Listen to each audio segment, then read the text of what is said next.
Hello, everyone, and welcome to our first event of many in the series discussing the future of North Atlantic cooperation. I am Advait Sharma, a program editor and ambassador coordinator at the NATO Association of Canada. We're a non-profit organization aimed at educating Canadians on the value of security and the importance of NATO. In this regard, we are absolutely honored to be joined by His Excellency, the Swedish Ambassador to Canada, Ambassador Urban Ahlin. Thank you for joining us, Ambassador. Ambassador Ahlin has an extensive track record in the realm of politics, diplomacy, and foreign affairs. Originally elected to the Swedish Parliament in 1994, Ambassador Ahlin was appointed as the chairman of the Committee on Foreign Affairs in the Swedish Parliament between 2002 and 2006. Most notably, he was elected as the Speaker of the Swedish Parliament, the Riksdag, for the period of 2014 to 2018. The ambassador also has a stellar record in negotiations and mediation. In 2007, he successfully managed to get 2 Swedish construction workers out from the Iranian prison in Tehran. He was also the back channel between Belarus and the United States, negotiating the release of the imprisoned presidential candidate Alexander Kuzulin. Ambassador Ahlin was also the person behind the scenes in the work to release the hostages at the headquarters of the Social Democratic Party in Stockholm. He is a founding member of the European Council on Foreign Relations, the ECFR. He is also a member of the Swedish group of Trilateral Commissions. He has been a director of the influential American think and do tank East-West Institute. Last but not least, Ambassador Ahlin received the State Order for Merits to Lithuania from President Adamkus in 2005 for his work to extend the international relationship. After that lengthy introduction, Ambassador, I will now pass it on to Sarah to take it away with the questions. Thank you. Hello, everyone. My name is Sarah, program editor at NATO Association of Canada. I am the coordinator of the Ambassador Program alongside Advait. Good afternoon, Ambassador Ahlin. Thank you for taking the time to join us. And on the behalf of the whole team, we are pleased to have you with us today. So as we know, Sweden and Canada have a long enjoyed a close relationship. How would you define Canada and Sweden's bilateral relationship? More precisely, what would you say is important to be preserved in this bilateral relationship? Thank you very much for having me in this wonderful initiative that the NATO Association is taking. And I'm very glad to be part of it. To start with the first question that you had about Sweden and Canada, we have outstanding bilateral relations. And it's a pretty easy job to be the Swedish ambassador here in Ottawa because Sweden and Canada is so like-minded. We stand up for human rights in the world. We like multilateralism, and we're always trying to find a way of international cooperation. So it is very few things that I have to argue with the Canadian government about from my Swedish government. So most of the times it's about where can we join forces, what we would like to do, and so on. And there are many areas where Sweden and Canada is active. And there are areas that is extremely important. And of course, the one that I'm thinking of is actually, defending the multilateral system that we have. As the former guide told the audience that I was the Speaker of the Swedish Parliament. And thus, as a speaker, you are the defendant of democracy. And unfortunately, I must say that I was a politician when the Cold War broke up, Soviet Union disappeared. I traveled around in former Soviet states, and I was extremely happy to see how democracy was growing and more countries became democracies. But unfortunately, I must say that we see a backpedaling of that now. We see that the world is actually going in the wrong direction. And there are more of nationalistic ideas. Multilateral institutions are under attack. Freedom of press, freedom of expression, all of that is actually under attack. And I think it's extremely important that democracies and strong countries like Sweden and Canada join forces and actually fight back, not only defending democracy and the human rights, we need to fight back. And I think that is actually the most important task Sweden and Canada has, to be there standing up for what is right and to fight for the multilateral institutions. Because we don't need to go far away from Canada to see leaderships that have actually been questioning this for a long period of time now. And if you're lucky, this will change, but it will not change by itself. it has to be a pressure. It has to be countries coming together and say enough is enough. We need to do something about it. And Sweden and Canada is trying to do that. And I think that is the most important. Of course, we have other issues too. I mean, you have the two Michaels. We have one person that is imprisoned in China as well, that is a Swedish citizen. So, I mean, there are lots of areas where Sweden and Canada can find reasons to cooperate even deeper than we do today. Thank you for your response, Ambassador. Speaking of the mutual concerns that you just mentioned, given the increasing global interest in the Arctic region and its particular strategic importance to countries like Sweden and Canada, what would you say is the best way forward to address rising concerns to security?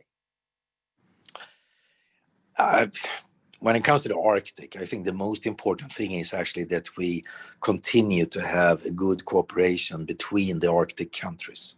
And as you know, Sweden and Canada, together with 6 other countries, are members of the Arctic Council. And I have, during my political career, have many opportunities or sad opportunities to criticize Russia for what they are doing in different areas.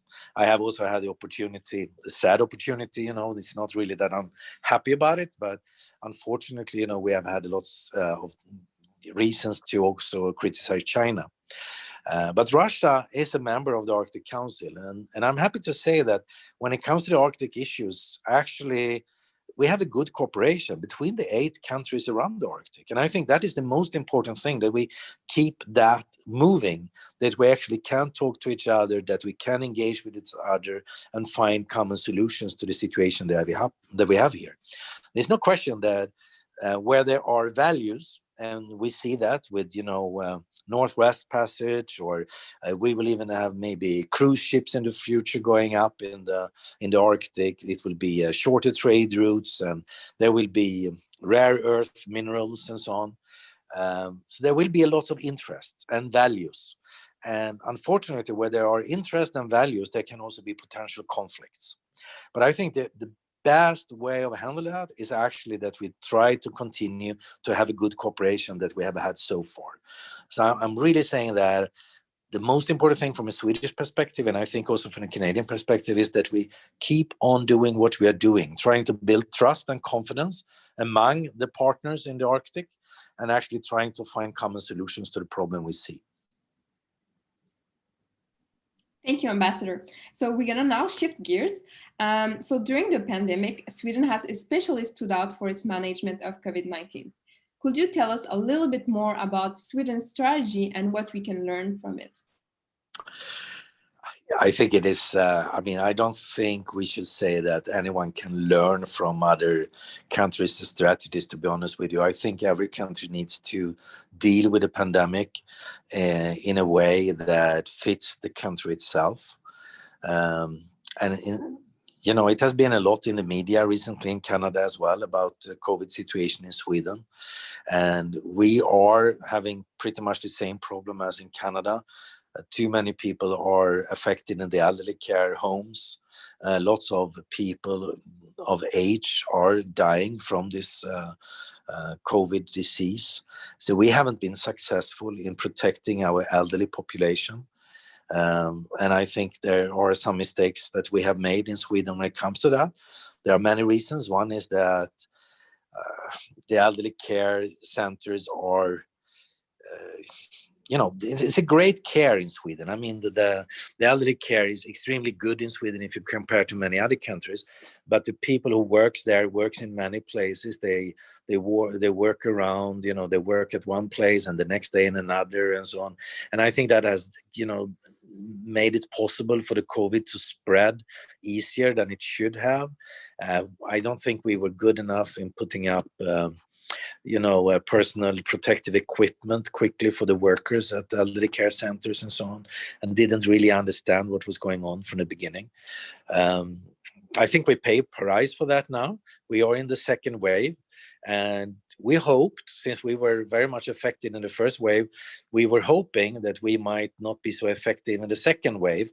But unfortunately, it looks like the countries that were effective in the first wave will also be very much effective in the second wave.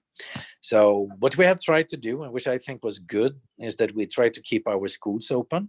Many other countries were closing down their schools. We actually kept our schools open for the smaller kids. And I think most countries are following that suit now. But during actually today, the Swedish government announced that they are closing down what we call gymnasium, the secondary, the colleges and high schools and the secondary school. We haven't done the secondary school before. We haven't closed that down before, so we are doing it now. So the COVID is spreading too much in Sweden at the moment, and we need to clamp down and flatten the curve. So it's really hard to say that is there anything to learn from the Swedish experience. I think lots of articles have actually been about the opposite, that we should not do what they have done in Sweden. I also think that is an exaggeration because countries are different. COVID is actually a virus. You really don't know how it affects, if it's, if a cluster or if it's what is actually happening, what is going on and so on. You never know. The only thing we can see is that Norway and Finland, neighboring countries to us, have much less numbers of deaths than we have in Sweden. So compared to the countries that we usually compare ourselves with, I can't say that Sweden is doing an outstanding job if we compare to them. But it's hard to say why. And I think we will know the answer maybe in a couple of years from now, where we will know more about the virus and what was the right tactic and strategy to do. So it's really hard to say. But one thing I'm happy about is that we kept our schools open, because I think that was important for our kids, actually. Thank you for your response, Ambassador. I think you really hit the nail on the head there. We're 8 months into this, and we're still trying to figure out what we can do. Exactly. We don't know anything yet, I think, so let's hope we have the vaccine that will, take this away now sooner than later. Fingers crossed. Yeah. While we are speaking on the pandemic has changed the world as we know it. This is no surprise. In this regard, do you see any significant impact of COVID-19 on diplomacy and foreign affairs as we know it? Yeah, I do. And actually what I'm concerned about is that I can see that more countries are talking about nationalism. They are talking about sovereignty. They want to, if you look upon it, and to be totally open and honest now, it's really hard to see where countries are closing down the borders. I see that between Canada and United States. I've seen it in the European Union. I see it around. And it's like, as soon as we close the border, we are safe in our nation. That's not really the truth. The virus is passing by borders. It doesn't care if there is a border or not. And I see that there are politicians that are really using this momentum, to strengthen kind of a nationalistic agenda. And there is also criticism against the World Health Organization. Look upon what Trump did almost immediately afterwards, attacking the multilateral institution that we all agree on is very important in fighting the pandemic. So I think it will actually take some time before we are back to normal, because this kind of nationalistic rush that we see now, and I can see it in Canada too. Everyone is saying, oh yeah, thanks God we closed the border. We are much better off than the Americans. And I'm not sure it's about the border closure. It might have been totally different things that actually played a role. But it can be, I don't know. But I don't like where politicians and others are using this as a kind of a nationalistic thing against the rest of the world. And what we can see now is that lots of political leaders are saying, oh yeah, look, as soon as we close the borders, we are much better off than the others. And it's a nationalistic theme that I don't feel comfortable with. I really think we're living in a very small planet that have a lot of challenges. It can be climate change, it can be terrorism, it can be unemployment, big gaps in income. The rich world is getting richer, the poorer world is lagging behind. There are so many challenges that we cannot solve on a nationalistic level, on a national level. We need to solve it in a global, multilateral level. And the COVID has really taken a toll, I think, on this. Think about all the airlines. I mean, 90% of the capacity is gone, and they're only using, 7-8% of the capacity. Think about how less people are traveling, how less they are interacting with each other. It would take a long time before we are back. And I think that's a pity. I really dislike that. Are there anything good coming out from it?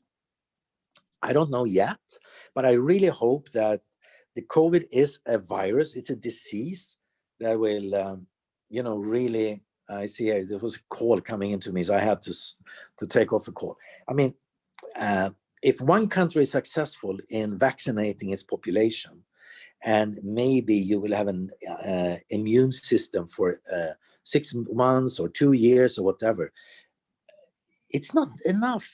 Everyone on the planet needs to be vaccinated, because we're in this all together, and the virus will not go away until we have helped everyone to be vaccinated and pushed it back like that. So the rich countries like Sweden and Canada cannot just sit and say, oh yeah, we are happy, we have our doses and we will vaccinate our people, because that will not solve the situation in the long run. We need to reach out to the poorer countries as well and help them. And I'm really happy to see that Canada is doing a great job here. Sweden is doing a great job here as well. So there is at least a glimmer of hope that we understand that we need to deal with issues like this on a global scale. And we, the rich world, needs actually to step up the plate and help the poorer world, because it's not only in their interest, it's in our interest too. It's our self-interest that they also handle the virus in a good way.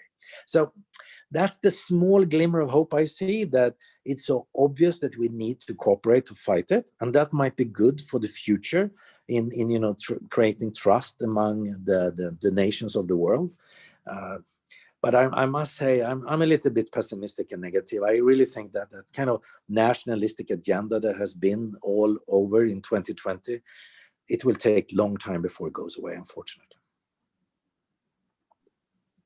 Building off of what you just said, Ambassador, about sort of this rise in nationalism and all these sort of walls going up.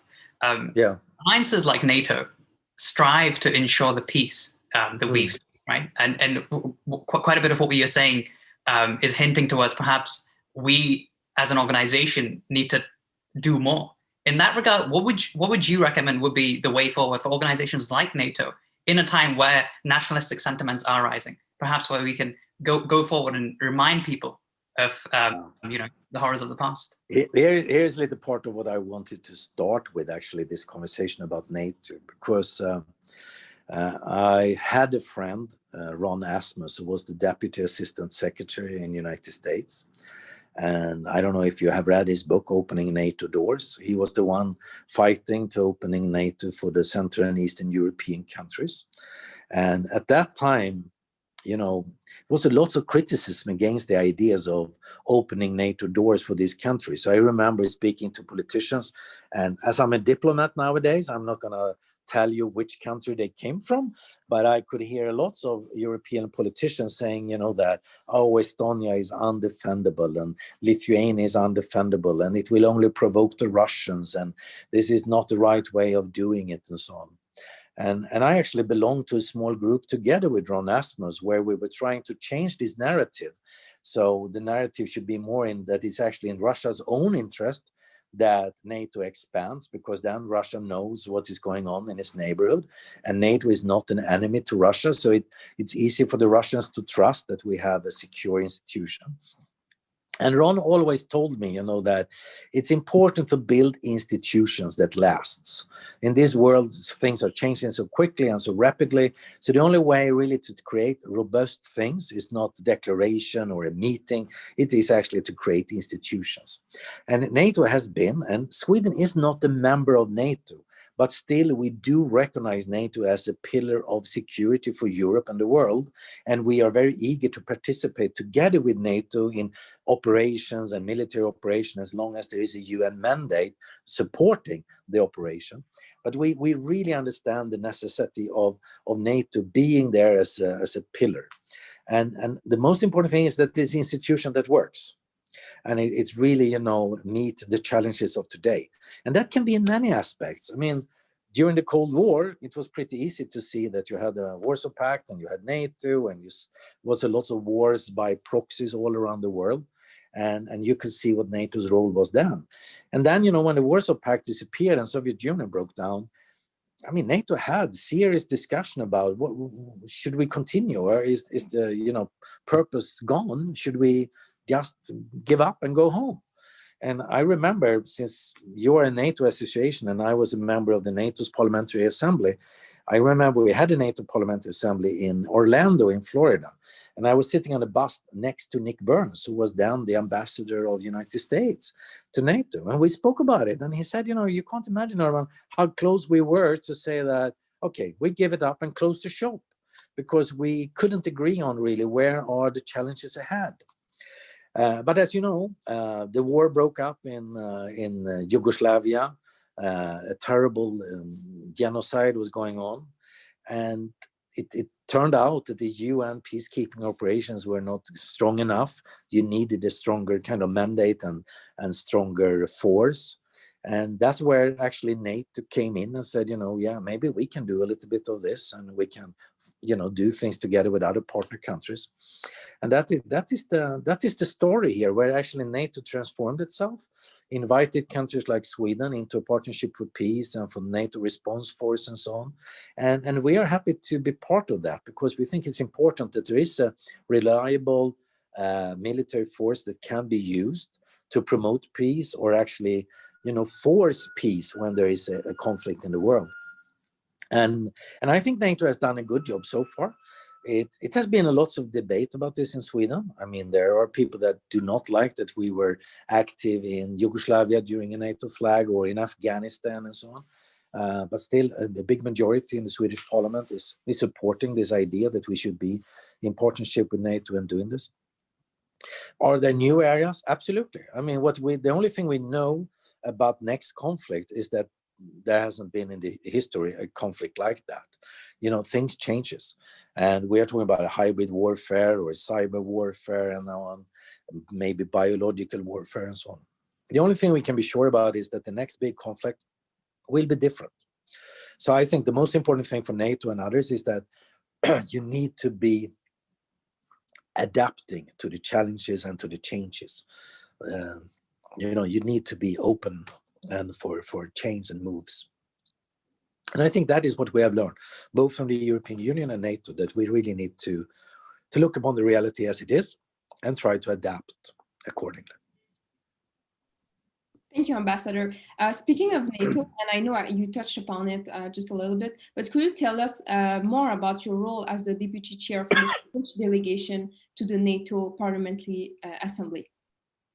Yeah, since Sweden is not a member of NATO, we are only, when I started to become members of the NATO Parliamentary Assembly, we were only guest observers. I think it was called like that, guest observers. And I think today we are observers or guests or something. It changed over the years. But for us in Sweden, we need to understand, and the people who are listening to this must understand where do Sweden come from when it comes to the cooperation with NATO. I mean, during the Cold War, Sweden was a neutral country. We had a very big military. We had lots of soldiers. We had a great equipment like wonderful submarines, wonderful navy. We had our airplanes, an air force that was extremely big if you look upon the size of Sweden. So we paid a lot of money. We had a lot of soldiers, and we were, really having a big defense. And what we said in a political sense was that, while we have all this waiting to defend ourselves, we need to do something good in the world. And, United Nations had peacekeeping operations all over the world. And Sweden said, yeah, we have the material, we have the soldiers, and they're well equipped and well educated. So we told the United Nations, yeah, we are ready to go and be in peacekeeping operations. So a lot more than 100,000 Swedes have actually been part of UN peacekeeping operations over the year. So Swedes have always been very much engaged in doing international peacekeeping operation. That has been a signum for Sweden many, many, many years. And then when, as I said, the Warsaw Pact disappeared and Soviet Union disappeared, we were not dealing so much with peacekeeping any longer, because peacekeeping was I shouldn't say easy, but it wasn't that hard as the peace enforcing operations that we can see nowadays, like in Yugoslavia or in Afghanistan or in Mali and so on. Until then, it was keeping the peace. And that's what the Swedes did. But when Soviet Union disappeared, and NATO could play a more strong role in helping United Nations or helping the European Union in promoting peace and enforcing peace into conflict zones, Swedes were ready to do that. So we are trying to have a very close partnership with NATO. There is no eagerness from the Swedish political leadership to join NATO. We think it's good for Sweden to be military non-aligned, but we still think it's very important to work together with like-minded countries, and we need to be, compatible with NATO forces so we can be active in peace enforcing or peacekeeping operations in the world. So, having said that, when Sweden then became being a partner country of NATO, of course the parliament also wanted to have its share of information. And the NATO Parliamentary Assembly is extremely good in sharing information. So for all the members of the Swedish parliament that were part of the NATO PA, got lots of information and learned a lot about how NATO is working and how different countries are dealing with NATO issues. So for me, that was really a university, I must say, to be a part of the NATO Parliamentary Assembly. And I learned a lot, and I brought a lot of that knowledge back home to the Swedish parliament. Speaking together with like-minded countries, you mentioned, Ambassador, we've seen that there's been continued collaboration between NATO, Sweden, and Finland in this regard. And there's been a long-standing discussion within NATO and, of course, with Sweden and Finland about the possibility of the latter joining NATO in the future, perhaps. What do you think of this possibility, and how probable do you think this might be? I can't really answer that question as an ambassador. The only thing I can tell you is that there is a majority among the Swedish population against the membership of NATO, and having Trump as the president of the United States has, not decreased that majority. It has rather enlarged the majority against joining the NATO. We are, in the position where we think it's good for us to be military non-aligned. We work very closely with Finland because we think that our forces are compatible. And if we are joining together and exercising, together and taking care of what is going on in our direct neighborhood, is good both for Sweden and Finland. What Finland does, it's up to Finland. If Finland would like to join NATO, they are of course welcome to do that. And I know that the Finns are saying the same about Sweden.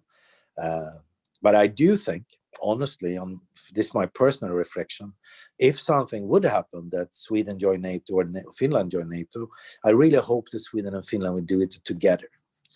Because we are two countries that has been, so tight together through history. And we are very tight together when it comes to the military and our defense.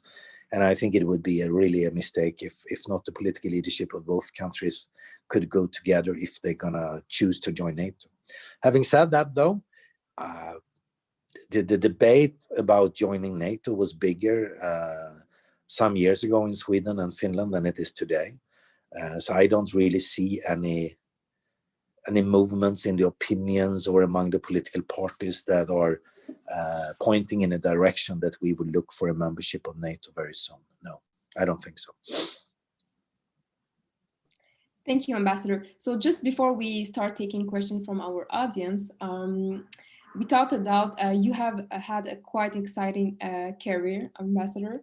And what would you say are some notable highlights, and what do you consider to be your greatest achievement in this regard? Yeah, I don't know. It's really hard to say because there are so many things that are highlights in a specific way. I mean, the only thing I'm really proud of is my wife and my two daughters. That is the greatest achievement of my life. And I'm extremely happy, about having them in my life and that they are doing well and they are, happy and having a nice life. That I think is really the most important. If you talk about it from a NATO perspective, I would say that the most important thing I did as a politician was when I was together with Ron Asmus and others about trying to change the narrative in Europe to become more positive towards an enlargement of NATO into the Central and Eastern European countries. Because I am 100% sure personally that is good for Swedish security, it's good for European security, and it's also good for Russian security. So if you look upon it from a NATO perspective, that would be where I'm actually feeling that I played a very small role in that, very small role. Ron Nasmus played an enormous role, but he wanted me to be with him in this struggle, and I really feel happy for having had that opportunity. If you ask me about what I have been really kind of personally happy about when it comes to politics, it is what your colleague mentioned when I was negotiating with the Iranians about the release of 2 construction workers, because one of the construction workers actually had a baby during he was in prison, and they were imprisoned in Evin prison in Iran. And I know that you know about it. It's a well-known prison that you don't really want to be in Tehran. And I traveled there with their families first, and so they could meet the 2 construction workers in the prisons, while I was 1 week in Tehran having lots of meetings. And then I went back and had other meetings and discussions and so on. And later on, I had to go down there and more or less take them out from the prison and take them home to Sweden. And of course, that feeling to do something that, you know, with that kind of result for a family was of course really overwhelming, you know, to see the kids crying when they could meet their father again. And so that was really, really nice. So of course, if you look at personal feelings like a politician, that was really when I felt that, wow, I did this, you know, so I could make these 2 families come together again. And that was of course extremely, you know, interesting and overwhelming. But in politics, you have done a lot of things, you know, that you have changed things for people and taken decisions and so on. But if you ask me personally, you know, that would be the one in politics. Yeah, we appreciate the clarification, Ambassador. Moving on, we're now... You know, you have different lives, you know, you have a personal life, you have a political life, you have a diplomatic life, you know, so it's like that. You know.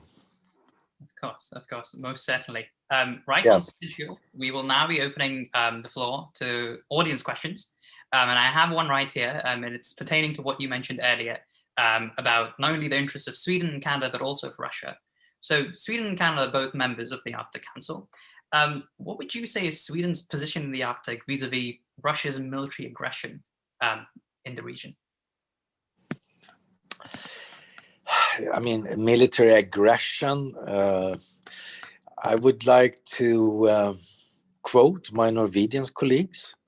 When it comes to Russia, you know, I think it's really important that you try to keep yourself in a conversation with them. You need to interact with them, but you shouldn't be naive. You need to really show that we see what you're doing, and you need to have a very strong kind of fist up in the air and say, you know, we are ready to talk to you. We see what you do, and if you dare cross this line, it has consequences.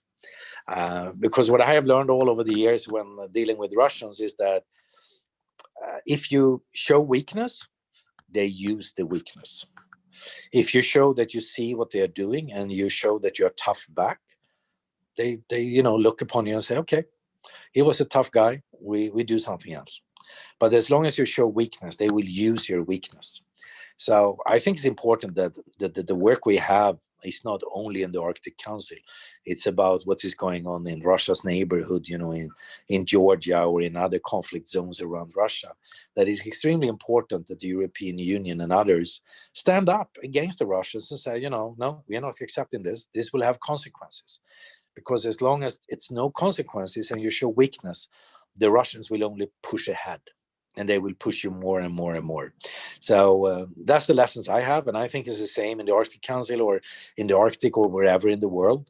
When it comes to the Russians, it's really important to have a clear message to them that we see what you do. We are prepared to fight that.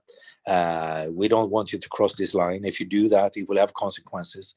It will be sanctions or whatever it can be, you know, but it will have consequences. And what I know from the Russians is they respect that. They respect if you're tough back, you know, but they use your weakness. They use your weakness. I think it was the former Dutch foreign minister who once said that Putin is like a person who is walking around in a hotel room, at a hotel, and he checks all the hotel rooms if they are locked or not. If the doors are locked, he's not breaking in. But if the door lock is open, he actually sneaks in, and do something bad there. And it's not me saying it. It's a quote from another person, but I think it gives you the picture how I view the Russians, that they're using the opportunities and they're using weakness. Thank you, Ambassador. So I have another question here. What do you think about China having a role in Arctic security? They will have a role in Arctic security, whatever we want it or not, because they are such a big part of the world nowadays. You can't isolate them. It's a quarter of the population. They are the biggest economy in the world, not per capita, of course, but they are the biggest economy. Every country is more or less depending on having a good economic relationship with them. So I really think, that it's important to know what the Chinese are up to. It's hard. It's really important to realize their interests, and to be keen on environmental aspects, security aspects, and so on. What is going on in the Arctic? But we will see that in the future, that other countries more than China will also have an interest in the Arctic, no question. So it will be, as I said from the beginning, if there are values, there are interests, and if there are interests, it can be potential conflicts. And the best way to solve that is, as I said from the beginning, I think, to be open, having an interaction and see what we can do. But of course, the most important are the members of the Arctic Council, that they come together and come up with an idea how to deal with issues like this. But we will see more of Chinese all over the world pushing a little bit further. Speaking of external threats, Ambassador, I believe Sweden is in an exceptional position to answer a question like this, I'd say.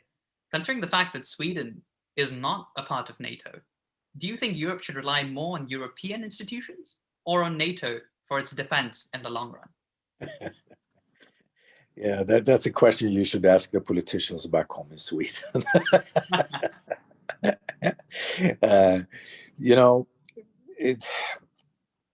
It's a very good question. The sentiment in Sweden has for a long time been that NATO is the pillar of military security. And it's important that the European Union is not duplicating what NATO already is doing, because that will be a waste of resources.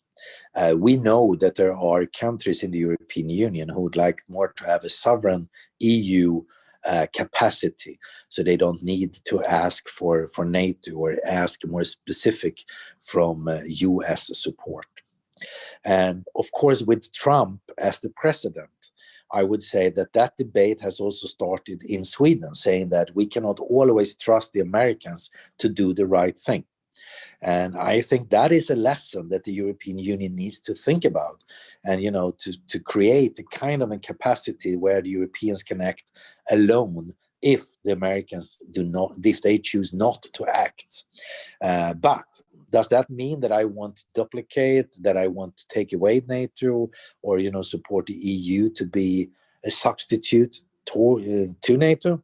No, not at all. But we also need to be realistic and realize that the Americans might not always want to do the same things as we Europeans.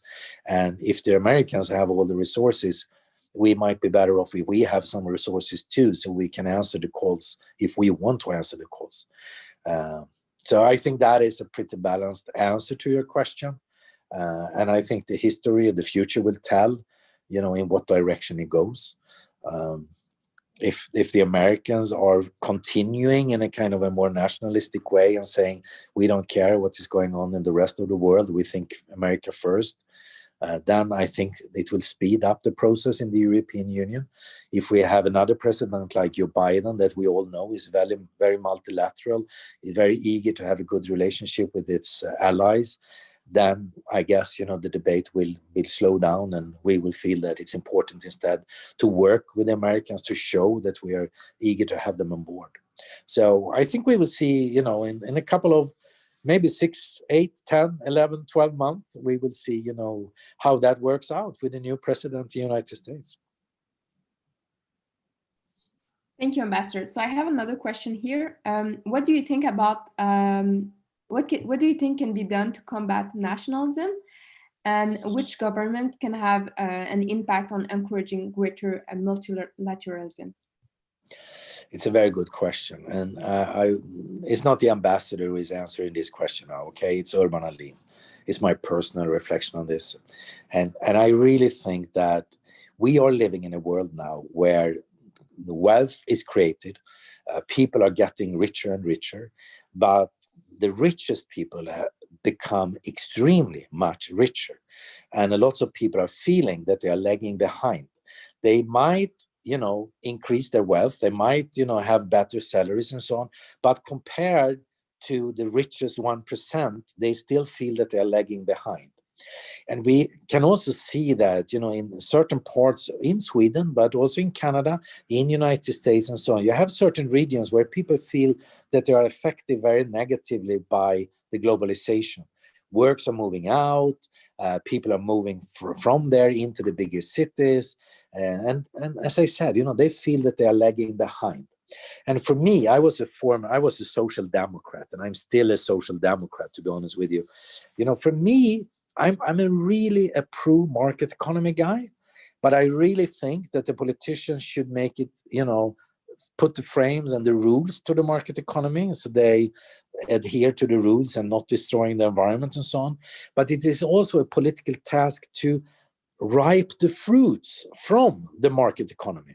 The market economy is extremely dynamic, and the globalization we see now is extremely dynamic, creating lots of wealth around the world. And it's up to the politicians to find a way of taking the fruits from this. And I hate the word distribute here, actually, because I don't really think distribute, you know, because in North America, you know, distribution feels like, oh, he wants to tax the rich people and spread it out to the poor. What I'm looking for is more like, we need to give people the tools to be successful in this global dynamic market economy. And it can be by education, it can be by other stuff as well. And, you know, it's really important that we focus on that. And if we can make that work, I think the support for multilateralism will increase. I mean, to answer the question from one on the audience, you know, how do we strengthen this? I mean, look at the vaccine now that is coming. If we multilaterally can work together, so all people of the world feels that, wow, because they have worked in the WHO, that they are working together, we can have vaccine all over the country, and even I can have it. I think that's a good sense of feeling that people really can feel that, you know, multilateralism is working.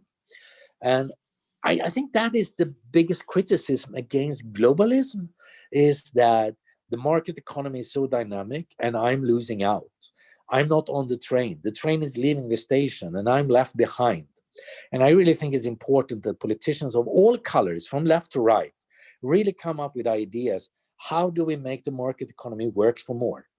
And if we do that, we can actually be strong on the global agenda, on multilateralism and so on, because I really think that the market economy I have today, with no nationalistic barrier, is extremely good for us, but we need to make it work for more. And that is a way forward to make the multilateralism being more, to say, popular or something like that. But because if you look at the anti-globalist moments, it is because of this that people feel they're left behind. And anti-globalism means nationalism, and then nationalism against multilateral institution and multilateralism. And I really think if we can make the globalism work, the multilateral institutions will benefit from it as well. Thank you so much. I don't know if that's a good question, but at least that's really what I think. I think it's extremely important that we think, you know, from left to right, because I know lots of people on the right side that is also very concerned about this market economy we are living in now, that it goes extremely fast and lots of people are feeling left behind. Thank you, Ambassador. Building off of what you just said, and in part you have sort of referred to this in greatly, but I would say that you mentioned earlier that those who are dedicated to the rules-based order, international order, should I say, have to show that they're willing to stand up for multilateral. In this regard, how can Sweden and Canada grow that support from their citizens? Yeah, I really think it is like that, as you said. We want a rule-based international order. We want multilateral institutions to work, and we need to step up and fight back forces that do not want them to work. But that means we also have a homework. We need it to work. So the WHO needs to work when it comes to vaccine. We need to be successful in distributing a vaccine all over the world so we can show that multilateral institutions can be fruitful for all.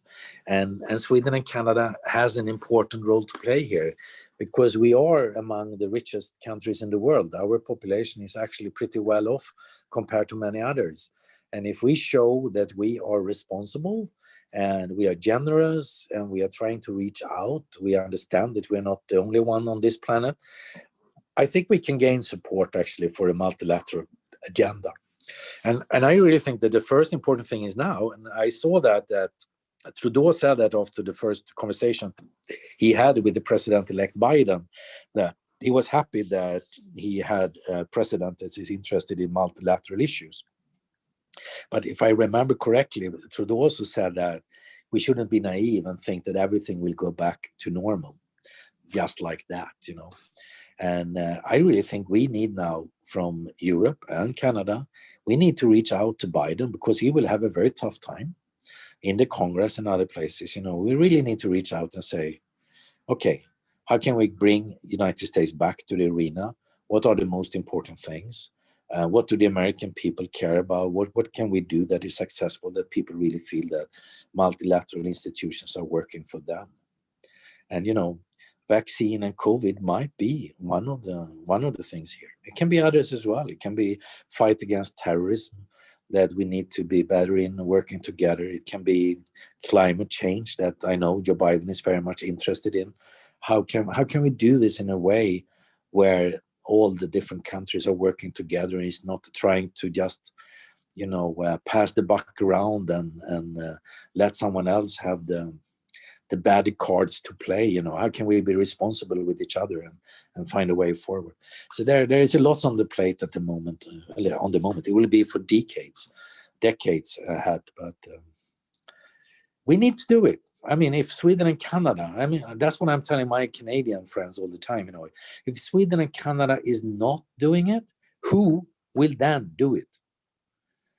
We need to be the ones that are stepping up and fighting for a rule-based order and multilateralism and fighting for human rights and democracy every minute of the day. Thank you, Ambassador. So we have a question here coming from the Honorable Byron Wilford. So he's asking, multilateral initiative is response in Asia and elsewhere. What did you say, multilateral? Yeah, sorry, I'm just going to reformulate my question.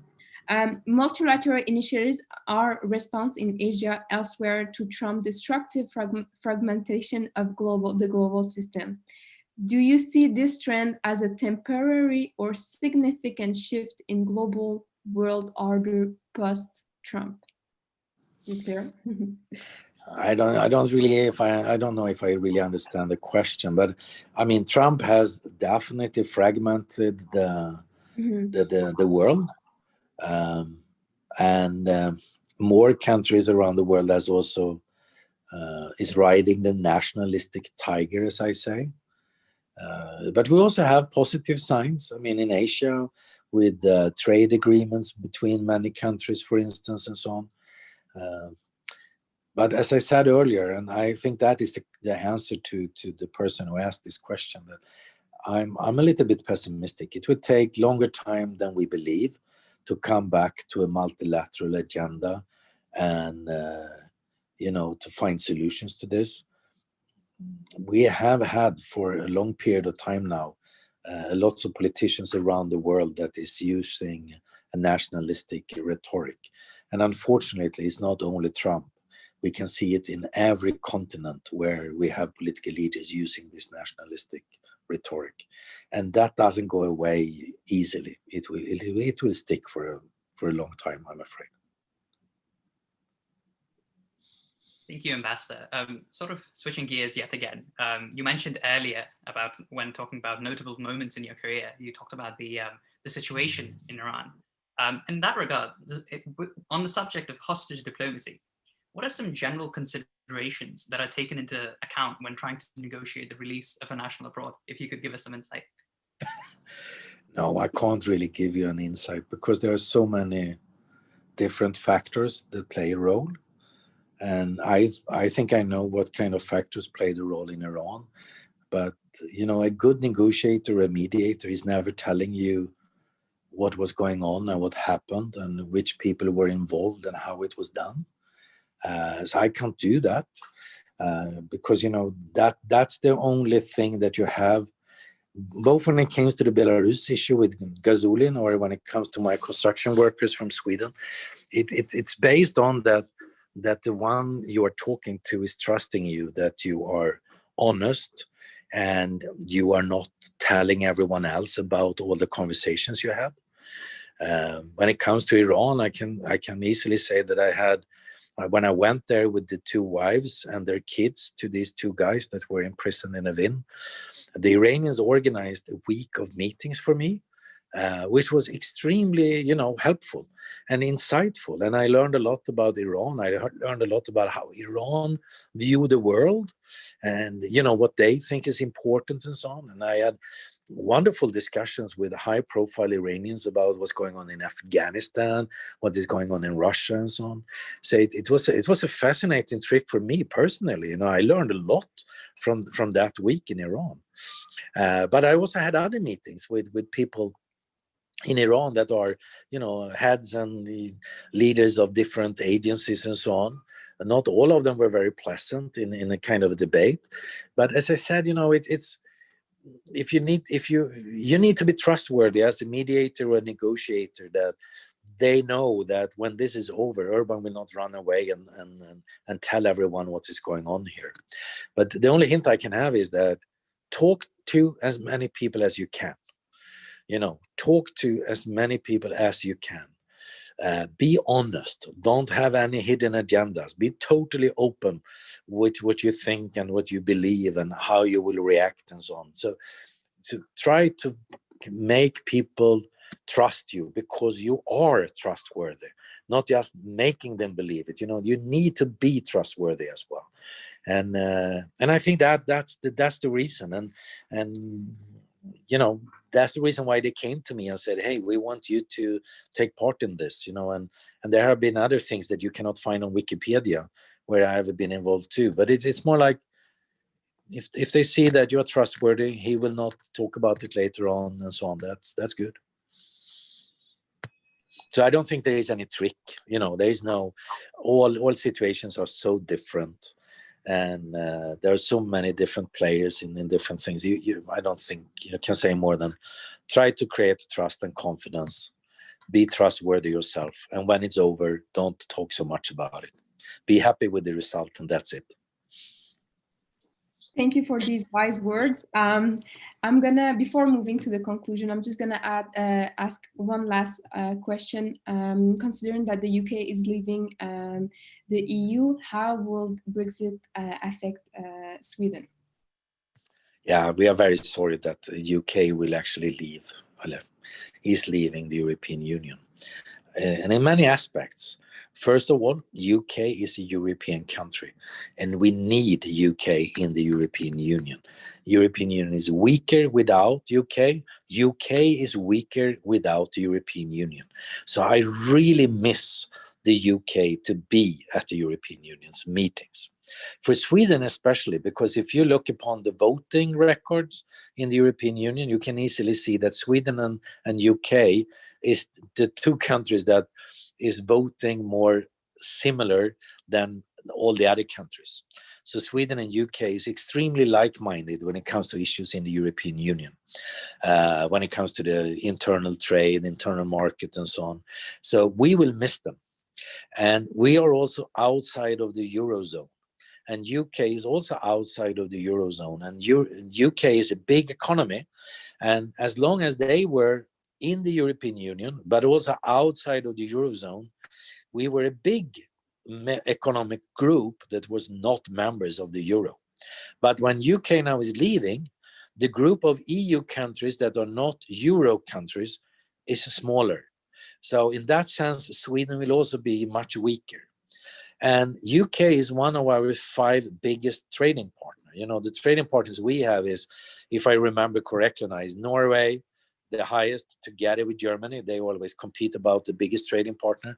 So Norway, Germany, Finland, Denmark, UK, and United States. So it will affect us very negatively. And I wish every day that the European Union would, or the UK would take another decision and say, this is not good for us, it's not good for European Union, we stay. Because it will have an impact, it will. And especially a lot actually to Sweden. I think we will be one of the countries in the European Union that will be most affected by UK leaving. But of course, UK will be the most affected country. And I think they will regret this decision in the future. Thank you so much, Ambassador Allen. And now we're moving toward the conclusion. Thank you for joining us today. And on the behalf of the whole team, thank you so much. And I just want to finish up with